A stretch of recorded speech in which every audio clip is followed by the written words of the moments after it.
Hey everyone, welcome to GXM 20. We made it, and to celebrate hitting the big 2-0, we have invited back Anthony John Agnello. Anthony, let listeners know who you are, what variety are you? I like that I only come here when it's like a decalogue of episodes, because I was here at number 10, which was, as you guys said at the time, is like the survival of a podcast. If you get to 10 episodes, it's going to live.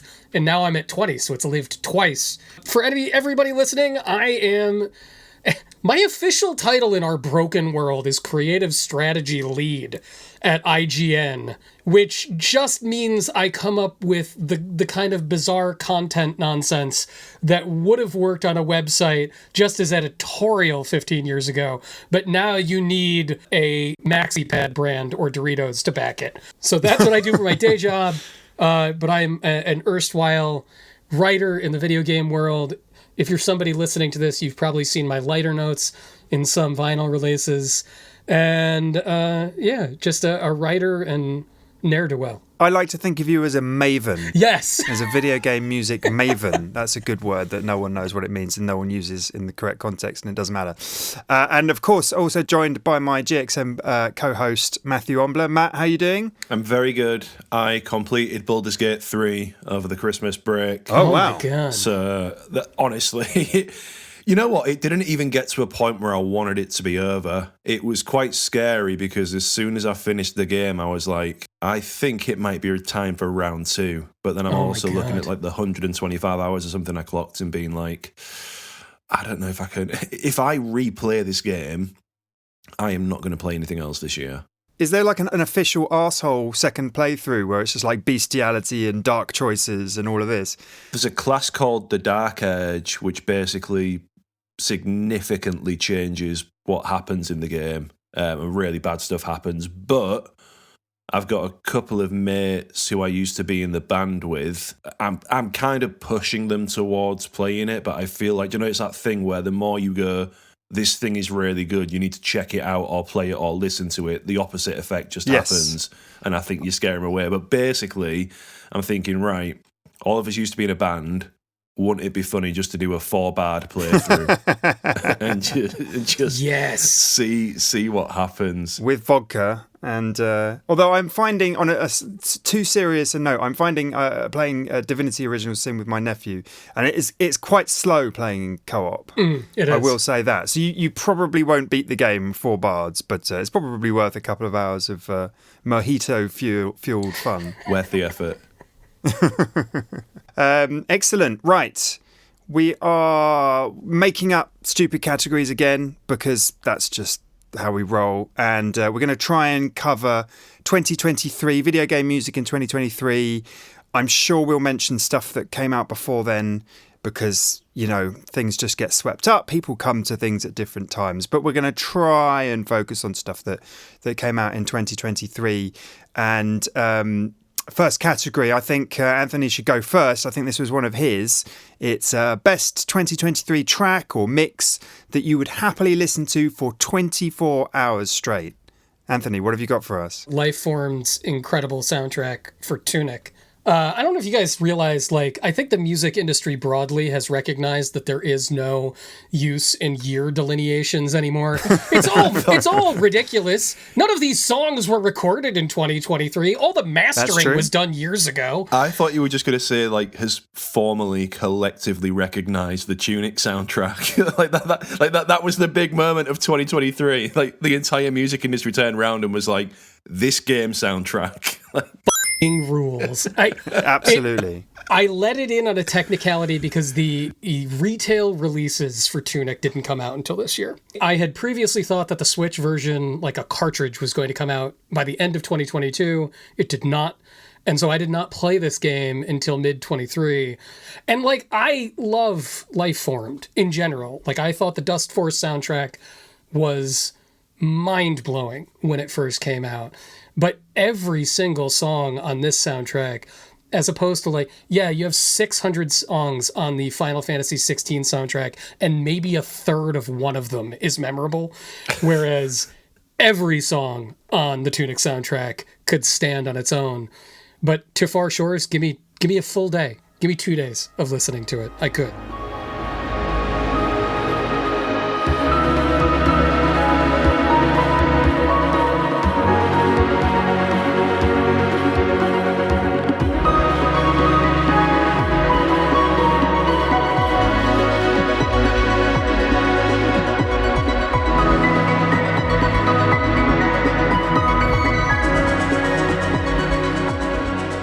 Oh, absolutely, yeah. And it should be noted, Janice Kwan was also co-composer on the soundtrack, and in no way a small contributor, but it is an absolute cracker. Well, for me, I couldn't really decide, because there's the ambient stuff that I could just listen to for a very, very, very long time. And for me, there was a soundtrack called After Us by Daniel Elms, which was this sort of... It's the kind of Blade Runner 2049 sort of dystopian ambient electronica that I love. I've always loved that kind of thing. And this he does it really, really, really well. And actually, there's like a 16-minute track. There's some epically long kind of soundscapey tracks on there. They're better than soundscapey, but you know what I mean. They're long. And I could definitely listen to those for a long time. And then also a game that I checked out and that Lace did the digital soundtrack for, Terra Nil, which was Devolver Joint. It's a sort of a eco-oriented reverse RTS. So instead of building, your civilization for conquest, you are reclaiming nature, or regenerating nature, and then removing all signs of human activity from it. And it has the most lovely kind of chill soundtrack from Maidan. But actually, another soundtrack Lace put out that I may not have checked out if I hadn't, been working on this stuff for, Shadow Warrior 3. There is just some really, really dirty grooves in there.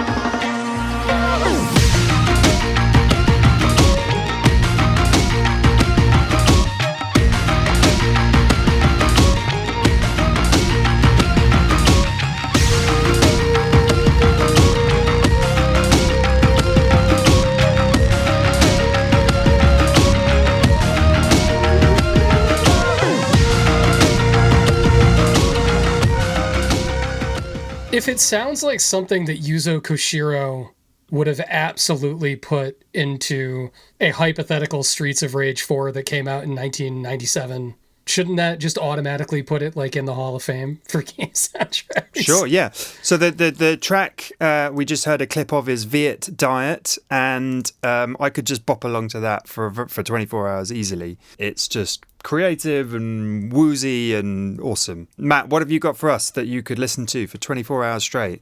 I am very glad you put mix in and you differentiated between track and mix, because mine is Dedeca's PS2 drum and bass mix, which is top tier.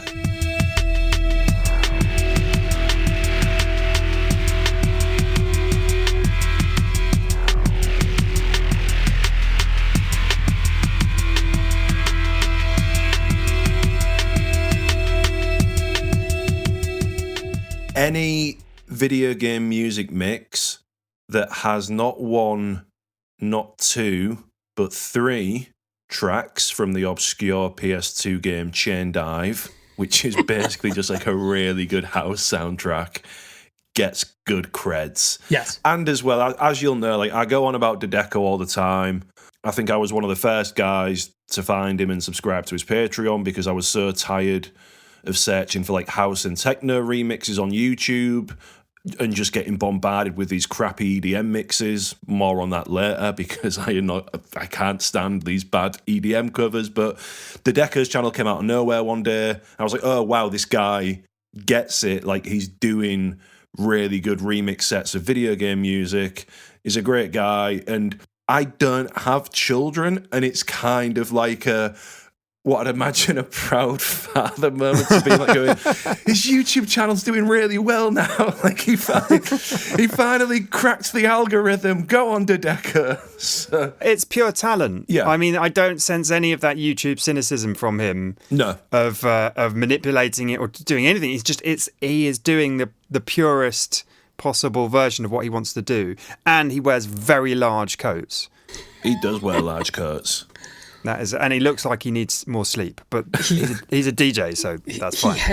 He has the Dark Summit credits music in here. I need to listen to all. Like, this is the problem. Now I just want to leave this on in the background while we talk for the entire time. You will love it because, again, like Tom was saying, there's no, I'm going to slap in this mix and that track because I know it's going to do well SEO wise. Like, it is all obscure, like really good.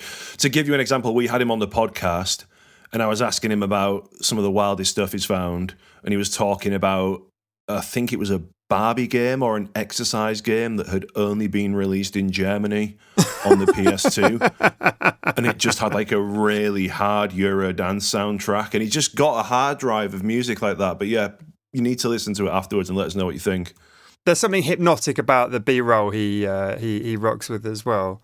Very, very entertaining. And yeah, I could listen to that for 24 hours straight as well. Absolutely. Okay, the next category is one of mine, and it's a specific example I was thinking of. And I try and keep my mind open to new music sources, signals coming in. I'm not a very good aesthete. I don't have the strongest, like curator instinct myself, but I do try and keep my antennae up and listen to something new every day and just randomly click on a playlist or YouTube thing or something.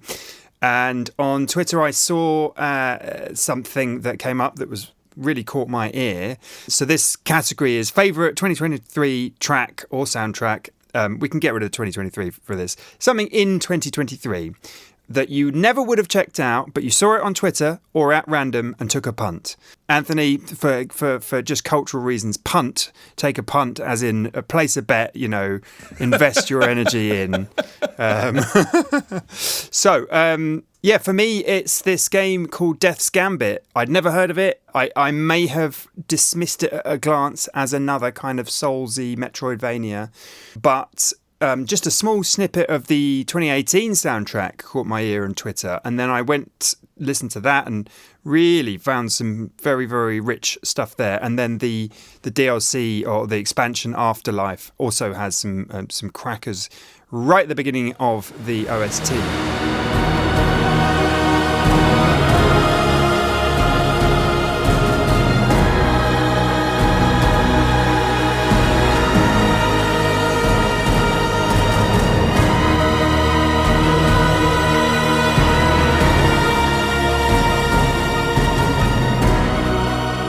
I'm listening now, and it's fantastic, but I am very disappointed in you for not choosing Air Twister. Well, no, Air Twister's had its moment. No. There is not a single moment for Air Twister. This lives in perpetuity. The hype for that game and the soundtrack will never die. We'll get to it later. It's got its own category. Air Twister's it's like the Beatles. Like, you're not allowed to put it in any categorization. Like, it's not allowed to compete. Every answer to every single one of these questions would have been Air Twister every time.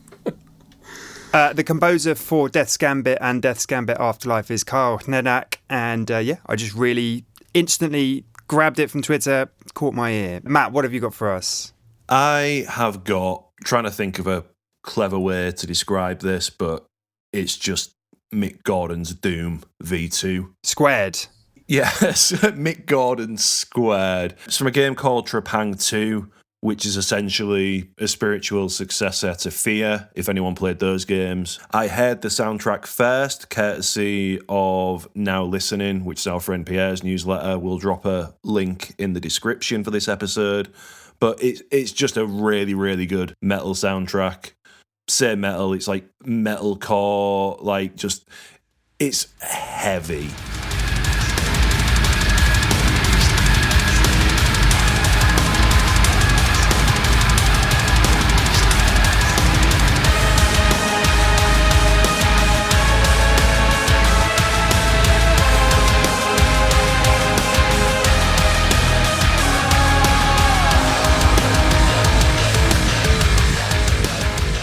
Heavy as sin. Have you heard? I think I've played it to you quite a lot, Tom, but have you heard this, Anthony? It is as surprising as metalcore for a video game as the Sonic boss fights in Frontiers, where like I was unprepared for what this was going to sound like, and it's very good. Nasty. Very nasty. Wow. The entire soundtrack is like consistently excellent. It's a great game as well. I'd thoroughly recommend it. I bought it over Christmas, I think for like 25 quid or something. If you're a fan of just those silly shooters that... Boomer shooters. I mean this in a really good way because it sounds like a bad way to describe a game, but it feels like a PS2 era shooter. Do you know what I mean? Where it's light, it's fun, kind of like what Doom was. Like I think that's why I love Doom 2016 so much. It had that arcade feel, but it's a really good game. The soundtrack slaps. Composer is a guy called Brandon McKagan, and yeah, just a 10 out of 10 soundtrack. It kills. I had already been familiar with Death's Gambit, and the funny thing is, Tom, is I discovered it the exact same way, and it was more just seeing GIFs of it on Twitter and being like, I would like to know more about this game, and then just discovering happily that the soundtrack rips. But damn, Trepang too. That's good find, man. Jesus. We have opened up what looks like a Game Boy game called World of Horror. Do you want to tell us about that? World of Horror. All right. This was also discovered via GIFs on Twitter because it was the sort of thing where the GIFs were so cool looking in that it looked like somebody was like, what if I just crammed old VHS copies of The Grudge into a copy of Carmen Sandiego for Apple II and just left it moldering in the rain for a week. And the result is this magical thing. Same thing with Death's Gambit. I saw GIFs of this that were totally silent, and then it was like, I need to check this out. And then just saw trailers, and a good friend of mine on my podcast, Continue, Dave Roberts, was like, you have to play it. You will love it. It is dirty, disgusting, haunted, where in the world is Carmen Sandiego? Very much like a mid-'80s PC adventure game, but like grisly, like really mundane, gross nastiness as you explore Lovecraftian eldritch horror stuff in this town. And the soundtrack is the best Game Boy-esque chip I've heard in years.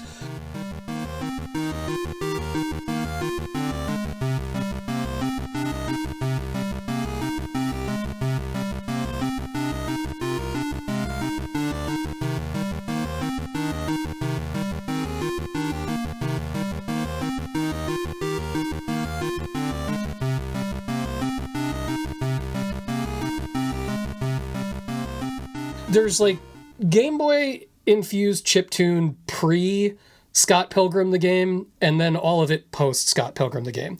Like Anamanaguchi broke the Game Boy as an instrument, and now you never get something that sounds legitimately like it could just be like coming out of a bad movie adaptation by Ocean on your Game Boy. It makes perfect sense. If they've stripped the graphics back to, 2-3 colors or whatever, the oppressive nature of the graphics, it makes absolutely perfect sense to kind of, have the quite harsh kind of, is it 8-bit Game Boy sort of chip synthesis that sort of scrapes along your ear and discombobulates you and doesn't let you land with a big bassy sound or doesn't really resolve harmonically and that kind of thing.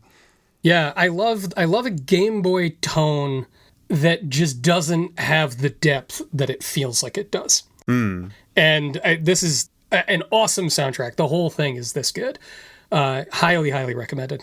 And out of all of the tracks to showcase on this fantastic soundtrack, you have chosen what appears to be the item storage music. Yeah. If you're playing a horror game, where else do you want to highlight that is a very good point. But I have just opened up a track called Seaside Combat, which just sounds like something out of Castlevania, and the way you've got the high notes, which sounds almost like just like a guitar squeal.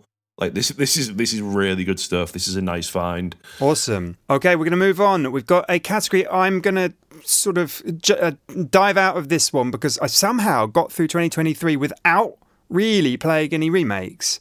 Although it was the year of excellent remakes, Resident Evil 4, Super Mario RPG, Dead Space, and on, Metroid Prime. So we've got Best 2023 Remake Soundtrack, not remixes, but the actual tracks featured in the game itself. Anthony, why don't you kick us off? So, remakes this year. I was in no way prepared for there to be a version of a Star Ocean game that could be enjoyed by human beings. Was not prepared for that in any way, shape, or form. I loathed Star Ocean 2 back in the day. I played it when it was first released on PlayStation and was just like, who has the time for this? But then saw the early trailers that Square had put out and was blown away by just the look.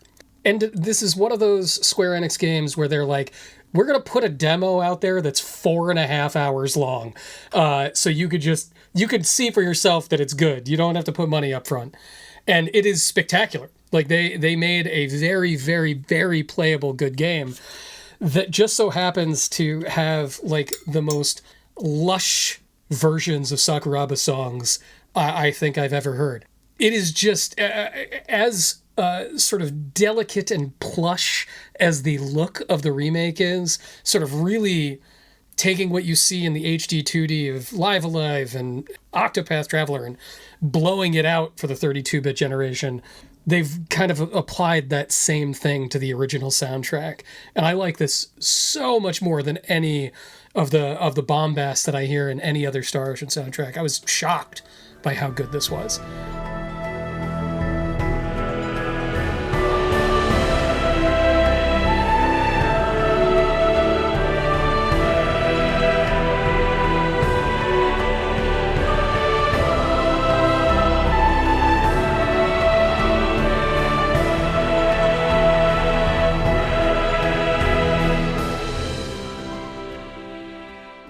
So just for me as a Star Ocean newcomer, but as a absolute Sakuraba stan, because I just know him for like prog rock soundtracks. So is this more of kind of like your grandiose RPG lush orchestral score, or does it still have the wacky battle themes in that you'd normally associate with him? Little column A and little column B. Yeah. But like if Star Ocean 3, 4, 5, 6 are the red era King Crimson of Sakuraba, you can think of Star Ocean 2 as like more like Court of the Crimson King. It's cool. More approachable, I think. And like again, this is the superior incarnation of these songs. I'm gonna throw this out there. I probably should have saved it for the spicy take area, but Super Mario RPG remixed soundtrack, not that good. Throwing it out there. Oh. That is pretty spicy. Inferior to the original. Ooh, Bam. I like that. My wife and kid are playing Super Mario RPG, so I'll be overhearing it, I guess, over the next couple of weeks. Is Star Ocean, just out of sheer curiosity, is it a family-friendly game, this one? This one is. You can play I would not recommend playing any other Star Ocean in front of a child. Right. 2 is you're safe. Because it's just, I booted up Octopath Traveler 2. I only played 20 minutes of it, but already people were like smoking and someone was getting whipped and it was just, straight away. And I know that getting whipped. Oh, yeah. It depends who you choose as your first opening character, but it was very adult straight away. So yeah, I won't be firing that one up in front of the kids. Matt, what have you got for us in terms of? Did the Pixel remaster? When did the Final Fantasy Pixel remasters come out? They finally came out on consoles this year, so they count. Year, yeah. Okay. Yeah, okay, well, they count. I'll very quickly just say, I'll just say Final Fantasy 3 Pixel Remaster soundtrack I particularly enjoyed. I don't revisit those older ones, those older Uematsu, as often as I should, so it was a nice excuse to kind of hear that music, give it a proper tasteful glow up. So I really enjoyed that. Matt, what have you got for us in terms of remake? Mine is like a complete cop-out choice, to be fair, because I just wanted an excuse to talk about the Metroid Prime soundtrack. I don't think... Did they do anything to it? No, I think they've probably mixed it a little bit just to bring it up to modern standards, but even if they didn't, it would have still been a masterpiece because the soundtrack is a masterpiece. It's fantastic. If there's anyone out there with a Nintendo Switch who hasn't played Metroid Prime, open up your browser now on your phone, laptop, PC, or just buy the game. It's incredible. I went out of my way. I'm going to tell Anthony, thankfully you've not heard this story, but Tom has probably heard me tell it about 7 or 8 times now. I went out of my way to buy a full 3D like cinema spatial audio surround system, which cost me well over $1,000, just for this game because the audio in it is so good.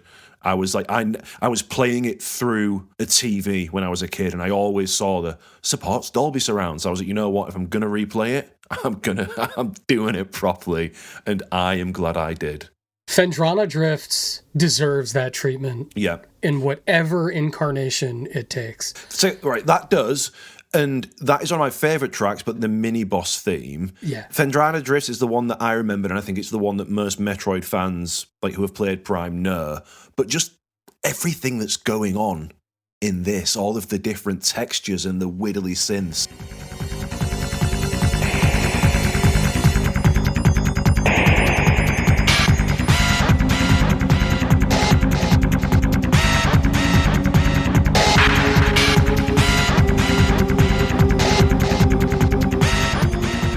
They need to do Prime 2. They need to do Prime 2 because Prime 2 is just the mini boss battle theme on repeat and remixed over and over and over again for a game. What a great soundtrack. It's so good. For some reason, I've managed to play all of the Zero Escape games.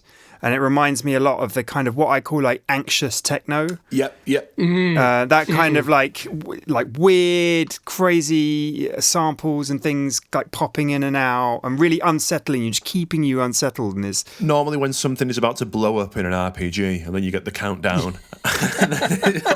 There's just a specific anxiety to it. Yeah. That's like you've had too much coffee and you don't know if you've got enough time left to get the boss down to, you know, the first stage or whatever. It's Kenji Eno techno. That's what we could call it. It's the like Kenji Eno genre in and of itself. Anxious techno. I like it. Okay, we've done remakes. Now, I think these were both, Anthony, kind of sort of jokey partner piece categories here. We've got most guilty pleasure in 2023, and then not guilty pleasure in 2023, thing people will shame you for forever, but you don't give a hoot because it rules hard. So I'll quickly tick up. This isn't a guilty pleasure because people really... So Laced Records had the pleasure of working on the Hi-Fi Rush vinyl this year. And so I, had an excuse to really dig into the soundtrack. I don't have an Xbox. I played about half an hour of it at a mate's house. And for the vinyl, we have the streamer mode versions of these songs by famous bands like the Black Keys, Nine Inch Nails. But these are what I would call, they're sort of sound-alikes by the Glass Pyramids to play for streamers so they don't, they don't get dinged for the Black Keys and whatever. And so they've written songs that have to match up exactly, I assume, to the BPM because they're locked into the boss fights of Hi-Fi Rush. But I just really like them, and because I've heard the other songs so often, like the famous songs, the licensed songs in the game, these kind of weird alternative universe versions, I really grew on me. I don't know if it's a guilty pleasure per se, but I ended up really enjoying these sort of not quite these songs, but these songs in all but name.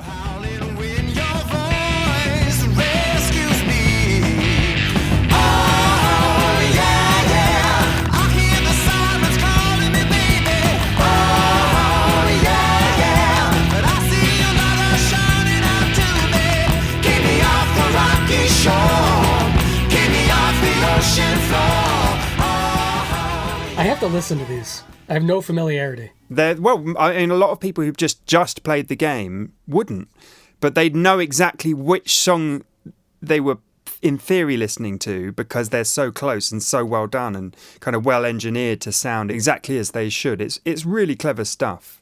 Matt, go on then. What's your guilty pleasure this year? Last year, rather. I don't even think it's 2023, so I don't even know if this counts. The album came out in May, though, so you can allow it the pass, right? So did he or did he not write this for Pokemon? So this is Ed Sheeran, by the way, everyone, so we don't bury the lead. He did, but he ended up, it's on one of his full lengths, too. So he did put it out for Pokemon, but it made it out in May of 23. Oh, yeah. All so right, you're cool, all right. Yeah. So it counts. It counts as much as Tunic counts. This is my... I mean, to be fair, it's probably not a guilty pleasure because loads of people like Ed Sheeran, but I've never liked him. I find him insufferable, to be honest. And you know what? I didn't even do the thing where I was like, oh, it's something that I like, so now I like it as well. The fact it's Pokemon, and I like Pokemon, so Ed plus Pokemon, ooh, now I like it. It's like, no, this is just genuinely a good song with a really catchy chorus. So yeah, Ed Sheeran, Celestial, really enjoy it.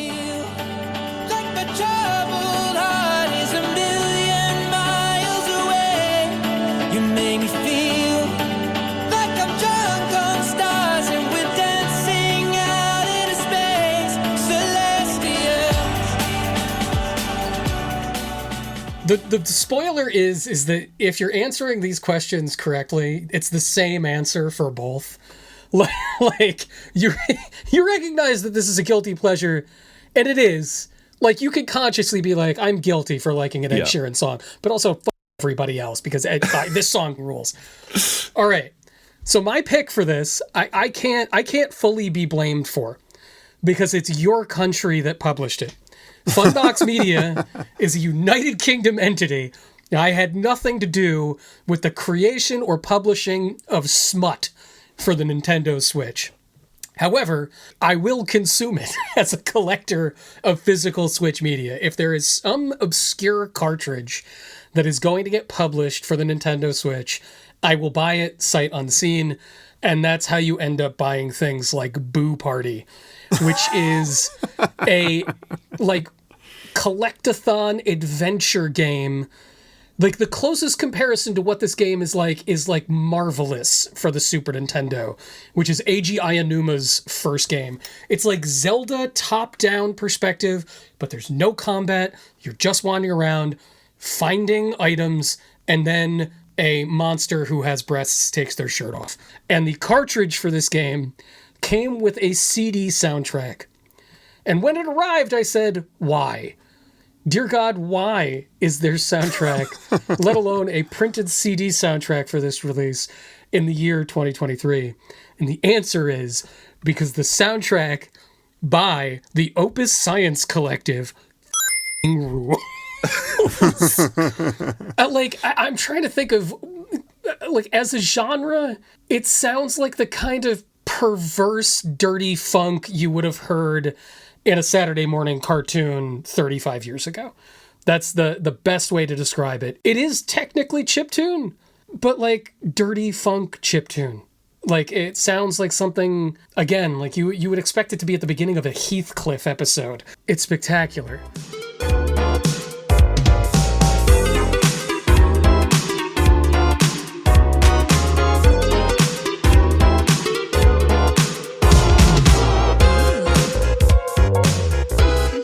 Somebody would be like, you bought the Booby game, you weirdo? To which I would respond, have you listened to the soundtrack? It's great. Considering I'm an avid fan of the Mr. Mosquito 2 soundtrack, I think a couple of more listens to this and I will be bought in. My non-guilty pleasure, because it's just genuinely goes so hard, I guess it's a selection of tracks. Again, Tom, I've kind of bored you with this quite a lot in terms of the Pokemon stuff, but it's been a really big year for Pokemon music in terms of, like, the Pokemon music is getting better because the Pokemon Company is going, maybe we should start having like a music strategy and start doing stuff. And not to say they've never had that, because obviously they did that big thing with Post Malone, Katy Perry and stuff like that. But the Pokemon Company in Japan basically did this collaboration with Hatsune Miku, who is a Vocaloid. For anyone listening who doesn't know what a Vocaloid is, it's basically like a voice synthesizer product. They have like practical business uses outside of like being put into games. Basically like virtual idols. Like this Hatsune Miku is also like a massive like idol. Also got a game published by Sega. It's one of the biggest rhythm games in Japan. But yeah, these Vocaloid mixes, I think there's been 7 or 8 so far, all done by various Vocaloid producers from Japan. This latest one, just listen to it, because this is not the type of music you would associate with Pokemon. I was going to follow that up by going, it's the kind of music you might associate with people who don't shower, but then technically the two could cross over. But just listen to it, because it is legit. Like, it's really good.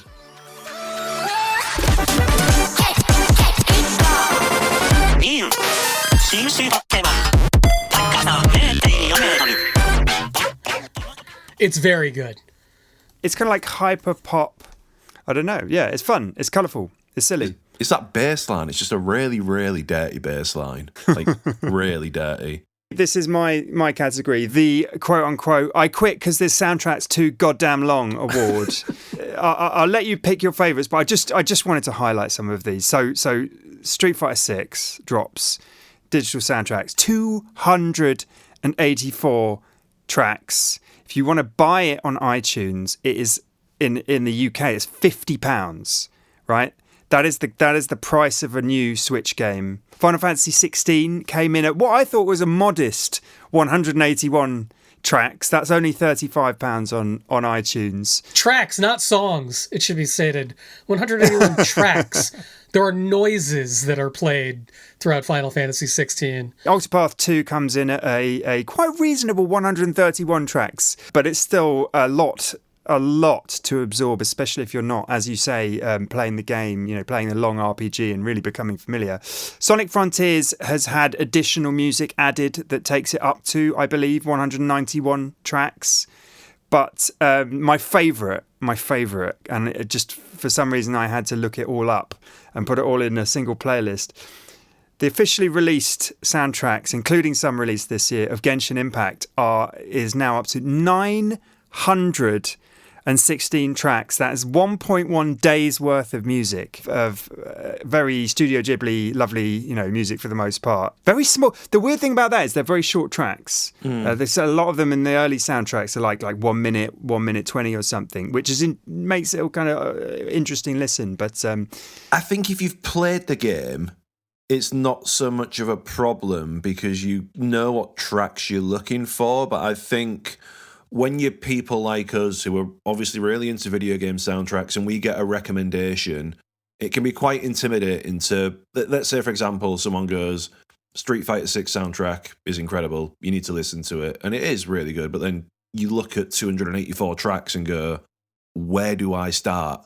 Do you know what I mean? And it's that. And as well, I think the issue I've got with these bigger soundtracks is, for me, it takes away what a soundtrack, an album, whether it's a video game soundtrack or an album for anything else, it's meant to be a journey, right? Do you know what I mean? You listen to it from start to finish, and that is a really nice experience. Some of my favourite video game soundtracks are start to finish listens.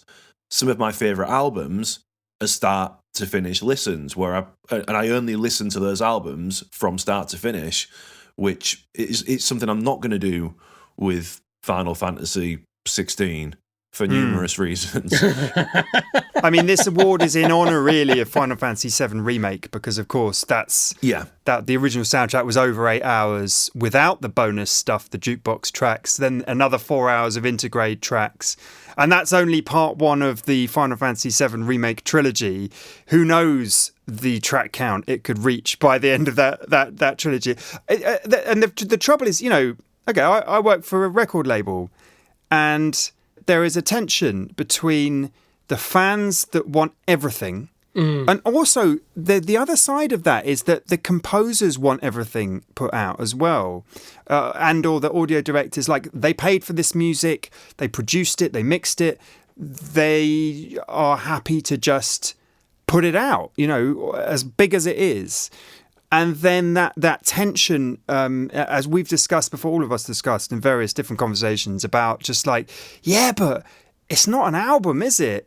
It's not like a good album that someone's thought start to back. You're going to listen to this. It's going to be 2 hours, maximum 2 hours of your life, but ideally like 90 minutes. And then it's a tricky one. The only thing I hope we move away from is I fear that, especially with AAA game soundtracks, we're getting into the very dangerous territory of here are leitmotifs kind of thing, or here's like one main melody, which we're then going to do like 100 arrangements of.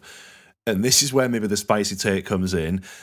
That's what I didn't like about Final Fantasy 13 when I played it back in the day, because I felt like there was like maybe 2 or 3 main melodies, and the rest of the soundtrack, despite how much people maybe rightly want to say how good it is just pastiches on lots of do you know what I mean? The same melodies kind of thing. And I really hope we can move away from that and go back to, which, I mean, Tom, you'll tell me if I'm right or wrong, but I believe that's what Octopath does well, where, yes, there's a lot of music in the game, but all of those melodies, for the most part, are substantially different. Well, because of the structure of the game, yeah. It's really tricky. I mean, there's always, in the digital age, in the kind of iTunes and then coming into the Spotify age, we've had a lot of, like, reissues digitally of, Bob Dylan or Taylor Swift or whatever it is, like the deluxe version. So you've got the sort of 12-track album, then you've got the deluxe one with a couple of bonus tracks, and then maybe a couple of years there's the ultra deluxe where it's got the, the demos and the live versions, etc., etc. And bands who really curate their legacy, like a Crowded House or something, they'll put out a double live album years later, and just sort of, but keep it up at a manageable pace for their fans to engage with. Very rarely does a commercial music artist who's kind of thinking of how to curate their legacy for their fans, very rarely do they just go, right, here's 300 tracks, eat it, and just whop it down in one go for you to enjoy as a music release. I don't know what the answer is, really, other than just like a day one essentials playlist, official essentials playlist. I mean, yeah. I think what you're describing, especially with like traditional pop artists, is the approach that needs to be taken. Because you look at Final Fantasy 13 and there is an ideal Final Fantasy 13 soundtrack out there, and it's the vinyl release. It's WF Final Fantasy 13. It's like a dozen tracks, every single one rips, and it's perfect. It is a perfect album listen, and I would sell my freaking organs into science for Street Fighter 6, because, and we'll get back to Street Fighter 6 in a couple of categories, but I don't want the iTunes Street Fighter 6 soundtrack. That has nothing to do with the music from that game as experienced while playing that game. While you're playing that game, you hear regularly maybe 24 songs, maybe. And you hear them regularly and you're able to absorb them, and you can take those 24 songs and put them into a very compelling double LP listen. Like you said, Tom, we've talked about it a lot just in private, like the curation versus completionism. And I totally respect the artist's reality of wanting all of this music to be accessed. And I understand like a hardcore weirdo wanting to throw on the Genshin Impact 916 tracks and just stay in their closet for a week and experience the whole thing as their pillow gods intended. But for everybody else, make that curated release. And like there are commercial artists that have like a sort of model for this. You look at Pearl Jam, and there is their studio album discography, and then I think they have like something like 300, 400 separately commercially released live shows. And for the people that want it, it's there. But you don't have to consume it all as one lump. Yeah. I mean, but it's not just AAA games. I mean, everything. Soundtracks I loved. Chained Echoes is 60 tracks, 3 hours. Tunic is 50 tracks, 2 hours. The streaming economics as well, there's a boring aspect to it, which is just, frankly, the more tracks you have, the more money you can make if you're going to have engaged listeners, like a video game composer with a hot indie soundtrack is likely to have. So, I mean, yeah, it's really tricky. The only way I can see around it is to have like a dual release, like here's the essential and here's the complete. I mean, but yeah, God of War 2018 and Ragnarok, that have tight soundtracks, relatively short, tight soundtracks. It's all the A-grade material from those incredible soundtracks by Bear McCreary. They just put out an EP for the Valhalla DLC that's, I can't remember, 5-6 tracks, and it's tight, and it's not, 5 hours of different variations of that one main melody. But then that is a huge, expensive production. Bear McCreary thinks very carefully about his soundtrack releases as albums, I'm sure, and has the time and staff to curate all that, where a busy music team on a game might not, or an indie composer who just wants to get something out for fans and errs on the side of putting more out than less. It's a tricky one. Matt, did you have one this year that you just couldn't digest at all? I mean, Xenoblade Chronicles, again, that's 3's 2022, isn't it? No, the expansion was this year, though. Yeah, so that, it's like I keep hearing amazing things about the music, but if I want to listen to something, I want to take it in. I want to take as much in as I can, kind of thing. Or like if I'm going to go on a walk, I want to, do you know what I mean? Maybe I'll listen to it then, but I'm not going to go on a 2.5-hour walk just to listen to it. Do you know what I mean? Like, it's not, no, I'm not doing it. I mean, I will say the Xenoblade Chronicles 2 soundtrack is worth going through every track, and that's a lot. It is. It is not an enjoyable listen. Like, every song is amazing, but like as a whole, and I got the CD release of Xenoblade Chronicles 2, taken as a lump sum, you almost want it to be 3 separate albums. I always think of the CD release of Saga Frontier 2, which is just 2 discs, and each of them is like a perfect album all on its own. Whereas Xenoblade Chronicles 2 is like, hope you like Emotional Extremity for 5 hours! Look, maybe we're identifying the next area of creative curation in the video game music space. Maybe there needs to be a movement towards, at the very least, I put out a Essentials from the Final Fantasy VII Remake playlist that did okay. Like, a couple of people clicked on it on Spotify just because presumably they couldn't face 8 hours of that soundtrack. So maybe there is something there. Maybe, laced, we've been leaning towards having the like 2 LP version so that we have the full box set or the complete as we can get it, and then the slimmed down version. And I've been trying to pay as much attention as possible to those track lists. Right, straight up, weirdest VGM track you've listened to released this year in honor of Air Twister. There we go, Matt. There we go. Right, I am going to start this with Fart Style from Orton was the case.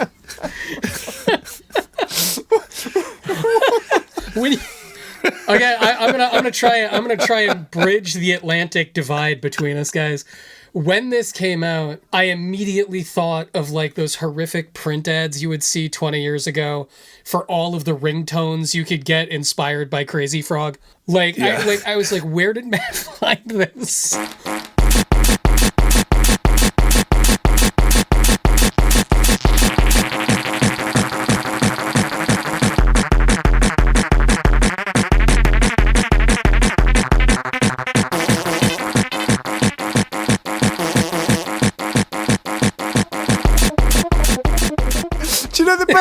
The best thing about this track you've linked is it's got 40 views, and it's just that's just like the perfect amount for this track. Man, where did you find this? So again, this comes from a guy called Pierre. He's got a video game music newsletter called Now Playing. He doesn't put stuff like this in the newsletter because it's just really shameful. He'll just DM me and be like, I thought you'd like this. I thought you'd like this is the only way to hear this song. What does that say about my music taste? I thought you would like this hardstyle song from a video game, but it's hardstyle with fart noises. He's got you pegged, man. Subscribe to Now Playing.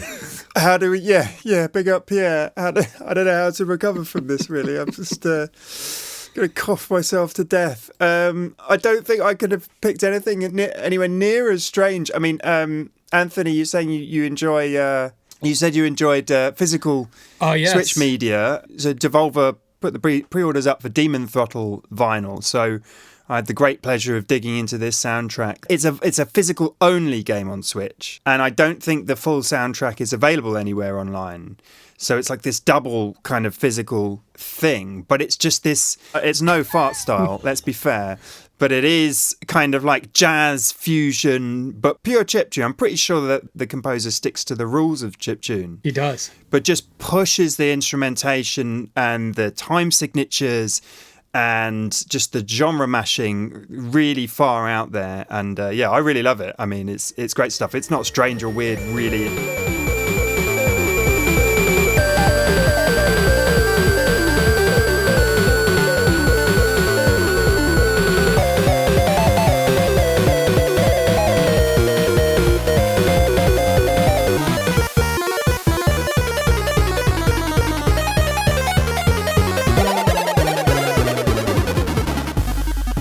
it's just an interesting listen. And actually, while I'm at it, another shout out to Gumbrella, which is the Doinksoft game that has a really kind of crazy experimental soundtrack that people should check out. And interesting tidbit about Gumbrella, we put out the digital soundtrack, and they insisted on putting every track in alphabetical order. That's 53 tracks.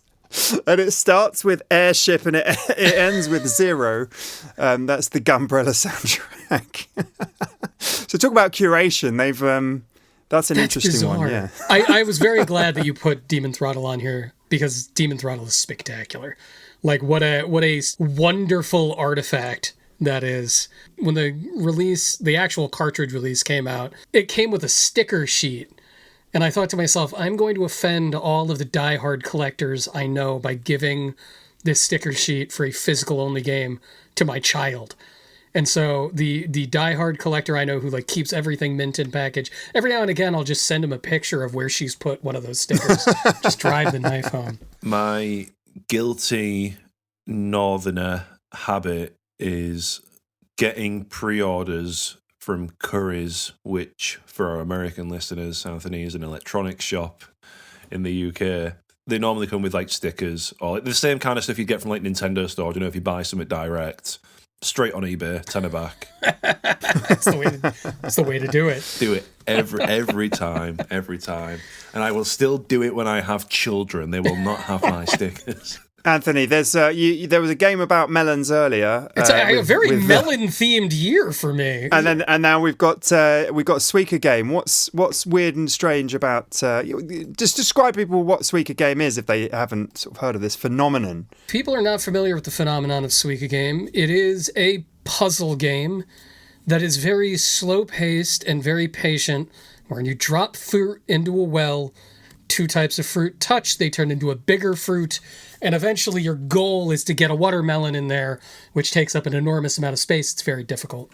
The average playthrough is about 20 to 30 minutes, which for a puzzle game is a very long time.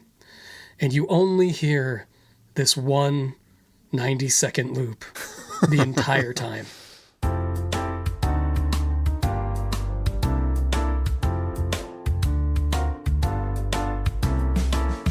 Let's make some fruit salad today. It's fun to do, it's a healthy way. Take all the fruit that you want to eat. It's going to be... Now, I don't know if the people that made Suika game are like into David Lynch style banality of evil, like tapping into the deep well of surrealism that sits beneath the human consciousness. But I have never felt closer to losing my mind than I am. Everyone remember Threes, the excellent puzzle game that sadly got cloned, but it's on Apple Arcade. They've got a version that had like a 10-minute kind of prog pop suite that nonetheless you had to mute eventually, because as really nice as it was, there's only so many times round you can go with it. But Suika game has that kind of addictiveness, I'd say, of like a drop 7 or 3s. 1,000%. It's no grindstone. It's no grindstone should be illegal. In fact, all Cappy puzzle games should be illegal. But the soundtrack of Grindstone as well is just an excellent kind of hip hop instrumental thing. But that and Critter Crunch. I can't imagine listening to this Suika game song more than once. No. Without, needing to immediately like inject Twin Peaks: The Return straight into my eyeballs or something, just to take the edge off. Again, no fart style. It's no fart style. No, it is no fart style. I think this category was in honor of Air Twister, but Matt, I think next time it's going to have to be in honor of farts. I don't think anything's ever going to beat it. Going back really quickly, we have also got, I think this was your category, Come to Jazz's Moment of 2023, Best Jazz Thing. Come to Jazzus. I get it now. As in, come to Jesus, come to Jazzus, moment of 2023. Yeah, that's best jazz thing in and around game music. Or, what's your favourite track on 8-Bit Big Band's new album? Now, last time we did this, GXM 10, I said, I don't really like jazz video game stuff because, I'm still continuing my proper jazz education. I'd rather listen to Herbie than some Square Enix Jazz Cafe thing.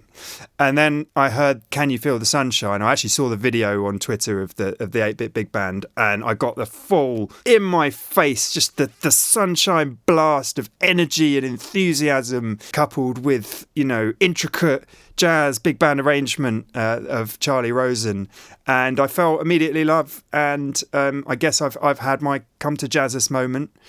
So for me, it's Can You Feel the Sunshine is from that album is the best jazz video game thing that I experienced this year. Although, as I was saying to you, Matt, on a recent episode, having got into what I call the muso-industrial complex, which is kind of your Dirty Loops and your Jacob Colliers and your Lawrence and your Corey Wongs and that kind of thing in recent years. When Lawrence then turned up with his brother and sister band with a 8-piece turned up on this album, I was just like, oh, we're complete. The circle is closed. We've done it. So get you, baby, on my side. I wanna take you for a ride.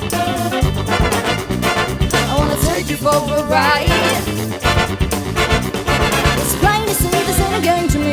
Baby, you're my destiny. I wanna take you, I wanna take you for a ride. And they expand upon I Want to Take You for a Ride from Marvel vs. Capcom 2, which a friend of mine was like, oh, I don't like it. It's not pure enough. It's not enough like the original. It doesn't stay pure enough. And it's like, yeah, it's an expansion. It's just use your imagination. I don't know. That I enjoy that one a lot. But other jazz things happened around video games. Other very amusingly odd jazz things happened, Matt.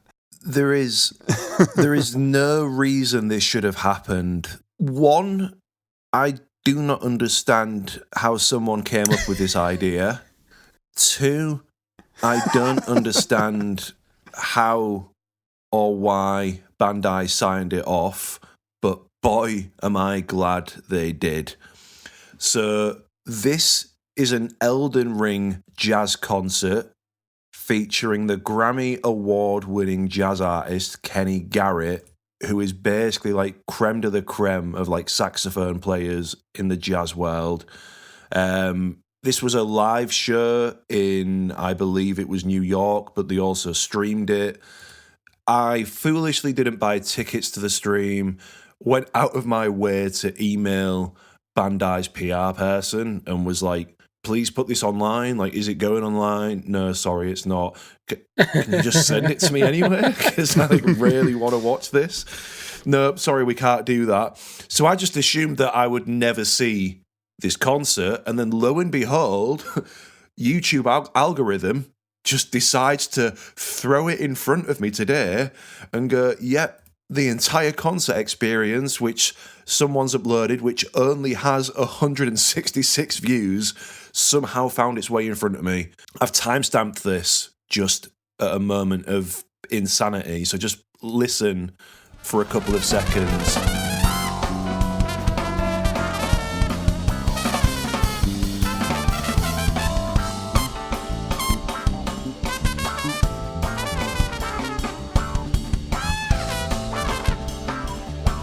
It's incredible. I can't, Matt, you of all people, I cannot believe that you didn't buy tickets to the stream the moment it became available. I assume you got the PR blast for it before they made the public announcement, like, we're doing this. Because I had the same reaction that you did, which was like, what?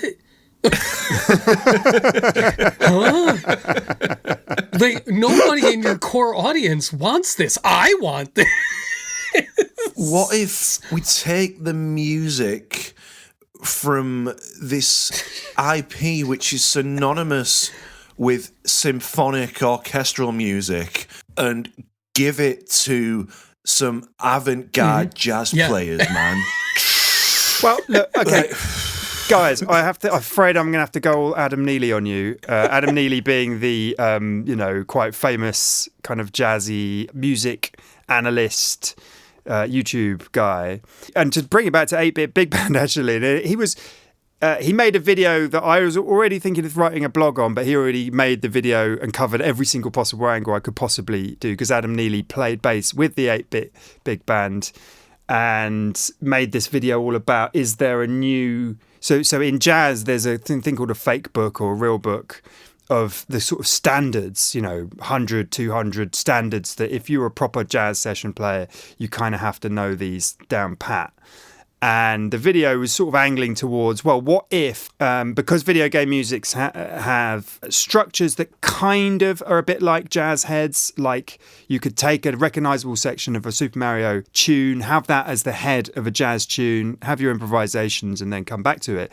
Is there a video game music songbook now for jazz that's developing, with its Super Bell Hill or I don't know, Dire Docks or Aquatic Ambience or something like that. Yeah. Like with like the kind of S-tier tunes that are starting to emerge in the cover scene as like, you have to cover this because everybody does. So in that sense, Elden Ring would be last in line. I know. I just, you know what? I respect it. I respect it so much because what they've done is genuinely so cool. Like, I only found out after I saw the credits, they've got Ronald Bruner Jr., who is the drummer from the hardcore crossover thrash band Suicidal Tendencies, playing on this. So it's like they've just taken these guys and gone, lads, we've had this commission coming from a company called Bandai. Here's the music. Reckon you could do it? And they've just gone, yeah, this will be exciting. Like, they've absolutely nailed it. I'm not going to put a link to this in the description because I never want it to be taken down. This will be forever known as the forbidden Elden Ring jazz. One last statement about this is Bandai Namco. Every time I have developed a promotional program to pitch them in the past year, they're cursing the day they did this because it's been for everything. Be like, what about an Armored Core jazz show? Can we get Ken Hoshino to do an Armored Core jazz show, guys? Hey, Tekken's coming out. How about a jazz show? And every time they're like, you need to stop. One-time thing. Okay, spiciest VGM take, because everyone needs their mouth off moment. Don't want to put my foot in it or say anything to offend anybody, but I think really I've got to say that when I saw the Grammys, the video game music nominees for the Grammys, my heart dropped a little again, because whilst they're all incredible soundtracks by very accomplished composers, I don't want to take anything away from their achievement. It is starting, this is the second year of the sort of official video game awards. It feels to me somewhat like the Academy sticks to what it knows, and what it knows are big IPs, Harry Potter, Star Wars, that kind of thing. And God bless him, Austin Wintory. He's been nominated several times now. I believe this is his third. So yeah, it was a shame not to see any curveballs or left field stuff, indie stuff particularly. Stray Gods, Austin's game, is extremely indie, so take nothing away from the achievement of that game. But that's it's not even spicy, it's like it leaves a slight aftertaste in the mouth rather than it be spicy per se. But Anthony, what's your spiciest take from 2023? It's very weird. Did you guys know that there was music in Zelda Tears of the Kingdom? I played it for 150 hours, but my kids were talking over all of it, so no, I didn't know there was music. I got my year-end wrap-up thing from Nintendo for the Switch, and apparently I played that game for 88 hours. Rolled credits. I have screenshots to prove I did it. Can't remember anything about it, let alone music, let alone meaningful music cues. I don't think you get to be called the best game when all you are is the most game. That doesn't make it good when you're just the most things to do. I really did enjoy the music in Breath of the Wild, and for the primary criticism of Tears of the Kingdom that people laid out of being oh, it's the same thing all over again, I don't think anything was more damaging in that regard than the music. Especially when it had that whole interesting underworld, but orally it was just limp the entire time. Spicy. I like it. Very spicy. Did you make it? Did you make it to the Koga boss battles, which has one of the cool? Did them all. Come on. I'm not going to be humming it like the Windfish theme for 30 years. No, I get what you mean. It's weird because I completely agree with what you're saying in terms of there was no variation from Breath of the Wild to this, and I think that is quite bad kind of thing. Gameplay wise, I enjoyed Breath of the Wild, but this sucked me in. Like, I was fully in. It was the standout moments, that final boss battle and the music with that. And I think the Wind Temple boss battle as well, where you're doing the glide, that was like... That was good. Yeah. My spicy take, I mean, it's stuff that I just casually kind of throw out there anyway, and I don't even think it's that spicy, but EDM mixes of video game music are not good. They are very bad. It harkens back to the early days of oversaturated What If Zelda but dubstep, where you've just got like 1,000 different versions of Lost Woods, Saria song, but just thumping dubstep. And also, I've mentioned it a couple of times already, but Final Fantasy 16 music was good. It wasn't anything special. It should be illegal that people do not talk about Final Fantasy 15's soundtrack with the same high regard as like Final Fantasy 15's music was incredible. It's one of Shimomura's best scores, and it deserves to be talked about just as much, if not more, than all of the other Final Fantasy scores. Spicy. Right. Sadly, we're in a rush, but let's crown our God's Honest Truth Best Soundtrack of 2023.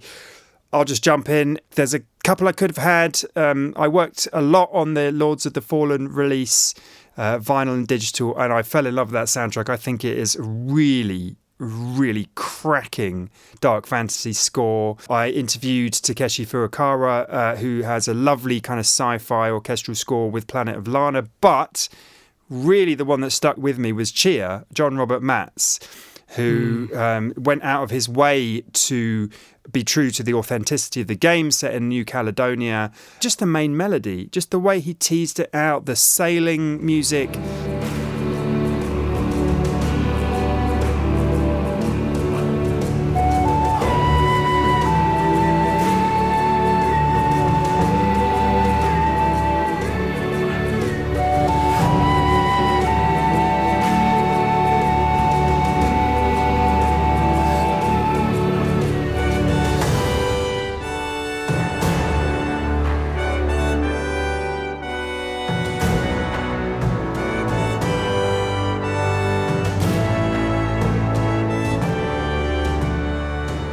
He just absolutely nailed it, and it's a beautiful soundtrack, and it really touched me actually. So maybe I did have a Tunic moment in 2023. Maybe Chia was really my one, and I try and say as many nice things to Robert on Twitter as possible. Anthony, how about you? I talked about it a little bit before Street Fighter 6. It's funny. I think the last time I was on was right after Street Fighter 6 came out, and I was blown away by the soundtrack then. Obviously not the retail commercial release of the soundtrack. I think the soundtrack as experienced while playing the game, I never in 1,000 years thought that modern Capcom could match that mix of early aughts dance and hip hop that you had in Street Fighter 3, but I think that Street Fighter 6 at its best exceeds it. The character intro in plain old versus mode alone is one of the most memorable things I've heard in a game in years. Started from the bottom and I'll never look back. Look at all my haters, y'all making them mad. And I can't overstate how good it was. It was my game of the year too. It was amazing work. Street Fighter 6. Just not 284 tracks uncurated, listened all in a row.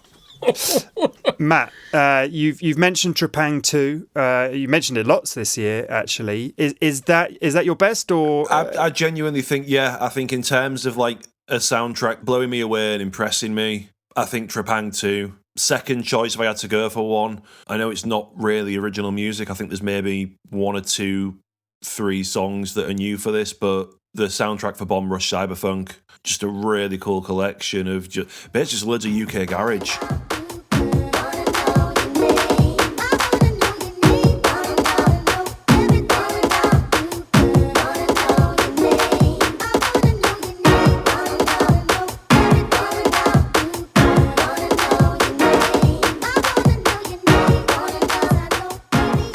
And just future garage, and it's just a really good soundtrack. Harkens back to everything that was good about the Jet Set games, while still having enough difference about it to kind of stand apart and be its own thing. So yeah, Trepang 2, Bomber of Cyberpunk.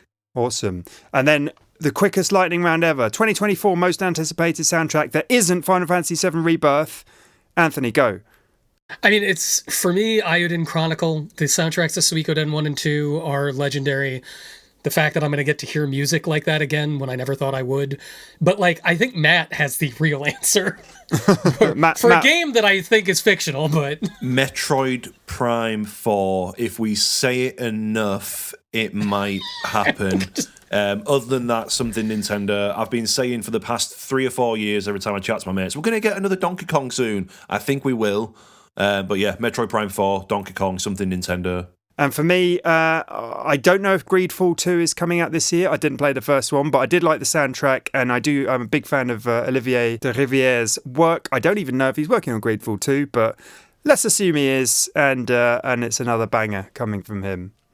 So great stuff. Thanks very much, guys. Thank you, Anthony. I know you've got to run. Thanks for helping us out with our milestones in 2023, which is the year that we launched this podcast, and hopefully we'll see you again. I don't know whether that will be a GXM 30, 40. We'll keep you to the 10s maybe, and come up with more silly categories for future.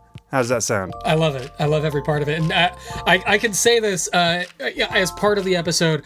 Tom and Matt stayed up very late for people over the age of 30 to accommodate me. And so thank you very much, guys, for accommodating a weird timetable. No worries. We are all in service to our American overlords. So good stuff. All right. Thanks, guys.